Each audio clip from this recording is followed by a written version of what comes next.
I will talk about how can you add or change your photo profile on your RetailMeNot app. So you just follow these ways, then it's going to work with you. All you have to do inverse. So you just go down here, you click here on account down here, just click on it. When you just click here on account, it's going to take you to this list. It's going to show for you like this. So then you click here on profile, just click on it. Then it's going to take you to next step here. It's going to show for you like this. Click on edit profile.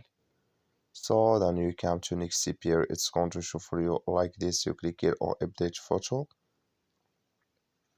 So then here can you select your photo you want to add on your photo profile. So that's all you have to do to change it or add it here. That's all. Thank you for watching.